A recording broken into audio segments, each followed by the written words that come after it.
They sent the invitation on a Wednesday, and the message uninviting me followed shortly after. The envelope was thick, pale blue, embossed with silver lettering, the kind you'd expect for a senator's gala or an old money wedding. The front read, Danvers Family Gathering, July 10th, 6:00 p.m. The Alderidge Grand, Seattle. I didn't open it. I didn't need to. I'd seen that hotel name plenty of times. It was on the ledger in my office, under Premier Clients, Tier 1. That was my digital signature on the hosting contract. Moments later, my phone buzzed. A text from my cousin Elaine, the designated family planner, always the one to deliver disappointing news with a smile. Hey Mara, just a heads up. Venues at full capacity this year. Lots of extended guests flying in. It's kind of a black tie thing, very elevated. Hope that's okay. That emoji. The signature of sanitized exclusion. Not a confrontation, just a quiet dismissal. I'd seen it before. Wedding invites that never came.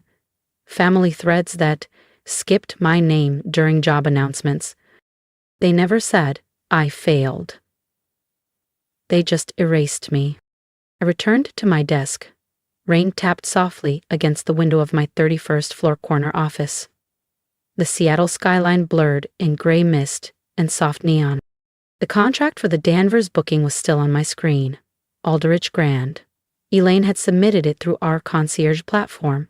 Our assistant flagged it for review. I added a 25% surcharge for short-notice high-end bookings and approved it personally. They had no idea that M.R. Caldwell, CEO of Caldwell Holdings, owner of 12 historic properties across the Pacific Northwest, was me. They didn't know the woman who once scrubbed bathrooms on night shifts was now the one signing their invoice. They still called me unpredictable, aimless. Let them. I didn't want their seat. I owned the table. I turned to the shelf and reached for a small walnut frame tucked behind my travel books. Inside it, a cracked plastic name tag. Mara Housekeeping, Capital Inn, Seattle, 2011. I hadn't looked at it in years, but that night I placed it right in the center of my desk, just in case I needed a reminder of why I said yes to myself when everyone else said no.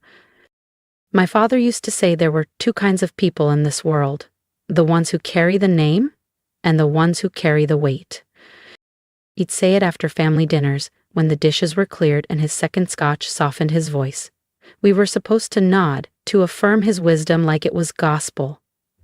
I was 12 the first time I understood which role he had assigned me.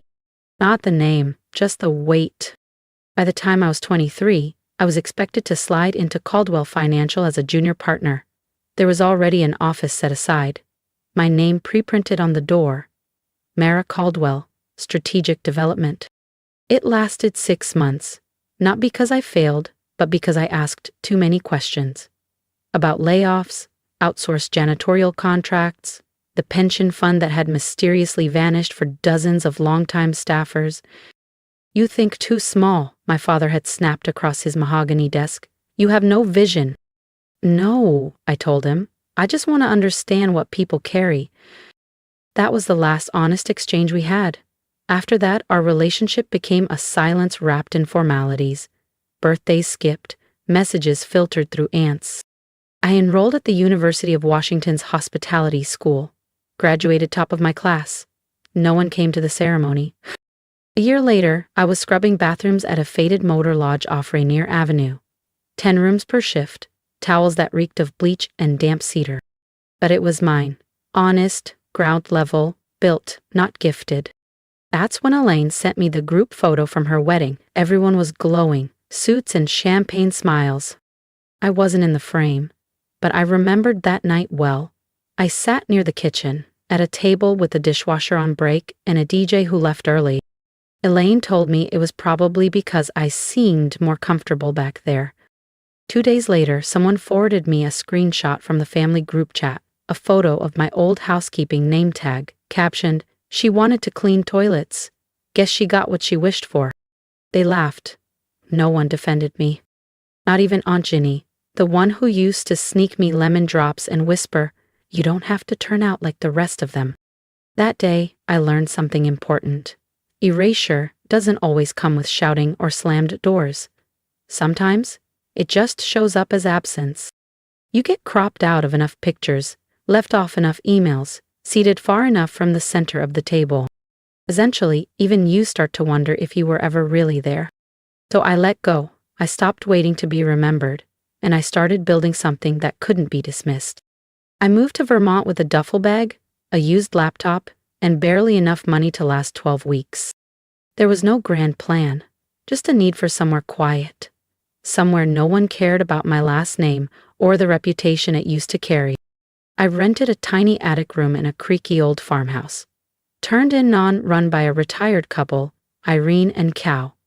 They paid me cash to help with bookings, change linens, manage late check-ins.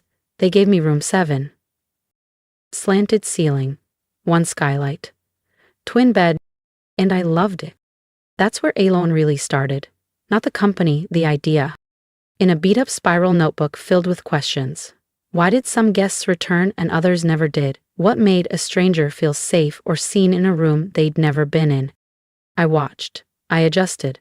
A buzzing lamp, a misplaced bench, a sign that confused guests. I fixed them with no budget, just care. People started asking for Mara. Not Miss Caldwell. Just Mara. When Irene and Cal decided to sell, I came with data, spreadsheets, and a vision. I made a modest offer. I said yes.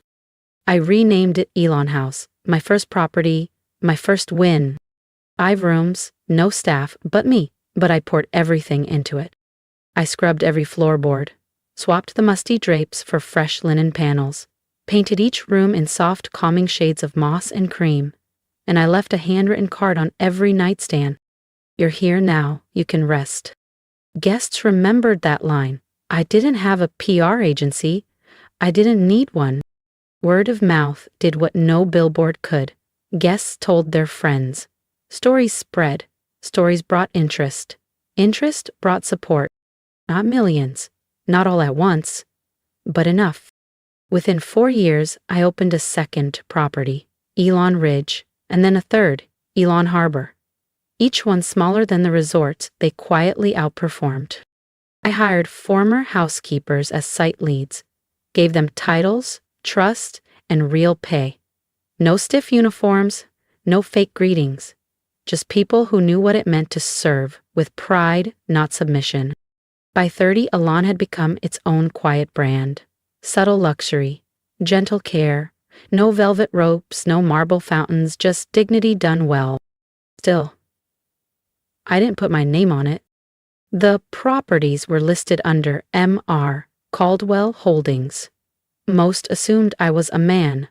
That suited me just fine. I wasn't hiding, I was insulating. The silence gave me space to build something they couldn't tear down.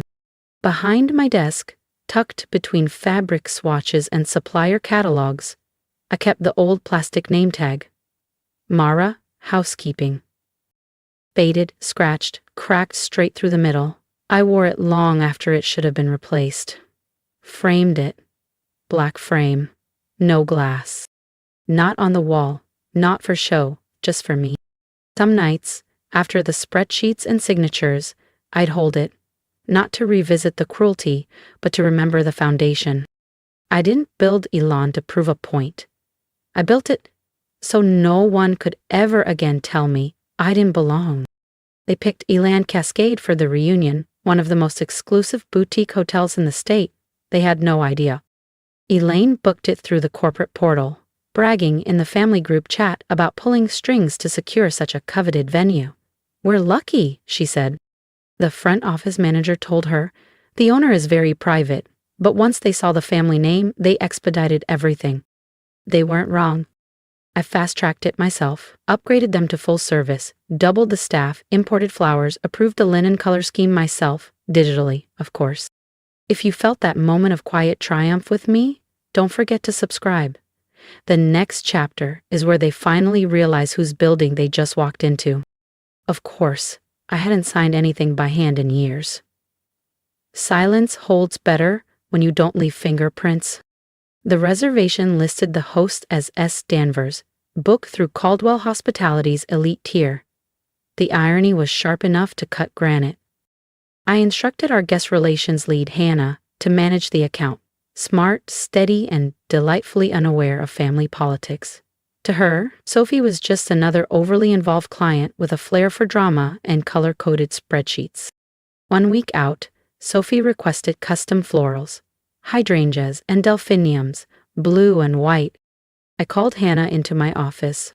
"Treat them kindly," I said, "but not delicately." She tilted her head. "What do you mean?" "Don't handle them like crystal, just serve them exactly the way they've asked to be treated." Hannah nodded, a slow smile forming. She understood more than I needed to explain. That night, I sent one message. To Aunt Janine. "You're coming, arrive at 6:40. Don't let them come early. It matters." She didn't reply, but I saw it marked read. That was enough. For the next 6 days, I barely slept. I reviewed everything: room flow, lighting cues, signage, menus. At the last moment, I made one quiet change. The guest suites usually featured a printed welcome from the host family. This time, the card read, "We hope your stay reminds you where you come from and what was never truly lost." March. I didn't sign it fully. I didn't have to. On the day of the reunion, I didn't use the front entrance. I walked in through the service hall, past trays of champagne flutes and carts of folded linen, just like I used to. There's something sacred about stepping through the back to reach the center. It keeps you grounded. I wore navy, no jewelry, hair pinned clean. Nothing screamed fur attention. The room did that for me.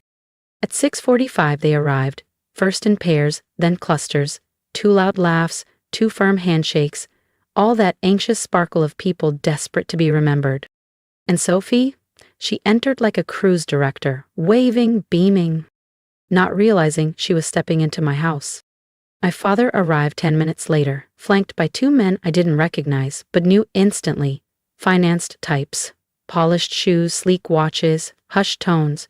The kind of men who build empires out of spreadsheets and forget the names of the janitors. I watched them from a small monitor tucked in the back hallway, just past the kitchen. Hidden, but not absent. No one missed me. That was the beauty of it. I had been edited out of their story so long ago, their eyes no longer searched for me. But that was about to change. At exactly 7:15, the ballroom lights dimmed ever so slightly. Just enough to quiet the chatter. Just enough to invite curiosity. Then came the sound. 3 soft chimes, slow and deliberate. Sophie was in the middle of explaining the custom glassware when our guest services manager, Everett, approached her with his signature professionalism and a clipboard in hand. Miss Danvers," he said gently, "the owner has requested we begin the welcome presentation now." Sophie blinked. "The owner?" "Yes, ma'am." She gave a confused smile. "Oh, I don't think that's necessary. We've already thanked the staff, and I've been coordinating with your office for weeks. The owner doesn't do these things." Everett didn't argue. He simply turned toward the stage, and the screen lit up. Soft navy background, clean serif text, white and quiet but unmistakable. Elaine Cascade, founded by Mara Renee Caldwell, Chief Executive Officer, MRRC Group. The room dropped 10 degrees. Sophie's flute slipped from her fingers, shattered against the marble. My father's jaw twitched, but no sound followed. From the back, someone whispered, "Wait, what?" I stepped onto the landing above the ballroom. Heels clicking, hair pinned, navy dress. I looked exactly like the woman they insisted I'd never become. "Good evening," I said, steady, calm. "I know most of you didn't expect to see me here tonight." Pause. A nervous chuckle. One table tried to laugh. "I wasn't invited after all," I said. A beat. "But I thought it was time someone welcomed you properly to Elaine Cascade." I let my gaze move across the crowd. "After all, you're standing in my home." Chairs shifted, mouths opened, whispers spilled. Sophie took a step forward, flushed and frantic. "Mara, what are you doing?" I met her eyes, cool, clear. Exactly what you taught me. Making an entrance.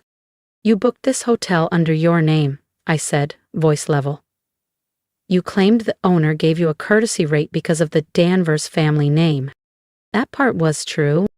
I gave you exactly what you asked for, plus 20%. And my voice didn't shake. That was the victory. For years, you all spoke of me like I was some distant shame. A housekeeper. A dropout. The girl who wasted her name. You told people I disappeared. But I didn't. You just stopped looking. I scanned the room. Faces older, stiffer, still painted with the same brittle surprise. Their discomfort wasn't new. It was just louder now, that the story had changed. My father stood. Mara, he said, voice rough, unreadable. You own this place? I own 17, I answered calmly. Across 4 countries. He didn't respond. He didn't have to. I'm not here for a standing ovation, I added. I came to return something. I gave a small nod toward Hannah. She stepped in with 2 team members, each carrying sleek black folders, one for every guest. Inside, a signed copy of their event contract, my name, M.R. Caldwell, their rates, itemized, and a single note. Sometimes the story you tried to erase still finds its way to the wall. Near the back, Aunt Janine let out a soft, knowing laugh. An older man beside my father stood. Why didn't you use your full name from the start? He asked, gently. I paused. Because I wanted to build something before anyone decided what it was supposed to be. He nodded, quiet understanding in his eyes. And as I stepped away, the ballroom dimmed. Not in lights, but in noise. For the first time in years, I didn't feel invisible. The VIP suite Sophie had insisted on, called about 4 times to secure, was quietly reassigned to a diplomat, a late arrival. Very pregnant. Sophie's new room was still lovely, of course, but it faced the alley. It was the same room type I used to clean for $9.75 an hour. My father never came to find me, but Aunt Janine did. She knocked on my office door a little after 11 p.m. I didn't invite her in, she didn't ask. She just handed me an envelope. Inside was a photograph I hadn't seen in decades. I was maybe 8, on the back porch of the old Danvers house, gripping a lemonade pitcher with both hands. My father's hand rested gently on my shoulder. I remembered that day, not for anything big, but because I spilled the lemonade minutes after, terrified I'd be scolded. But no one said a word. They laughed. That was the last time I remembered feeling like I belonged. On the back, in Janine's looping script, you were part of us. That was all. You walked away before I could say anything. The next morning, I took the elevator to the service floor. The housekeeping team was starting shift. A few nodded. One young woman smiled, then quickly looked away. I walked to the old supply room, now our break space. There was still a coat rack near the back wall. From my bag, I pulled the framed name tag, Mara Housekeeping. I hung it above the jackets. No plaque, no spotlight. Just wood and a nail. Later that day, Sophie left a note in her room. You didn't deserve what we did. I didn't know how to undo it. Anger, I didn't reply. But the following spring, when the reunion invites went out, the return address read, mara.r.caldwell@elan.group. If my story resonated with you, subscribe and stay. I didn't build Elan to prove a point. I built it so people like us had a place. Comment below and tell me, what did they try to erase in you? Your voice matters, even when it starts as a whisper.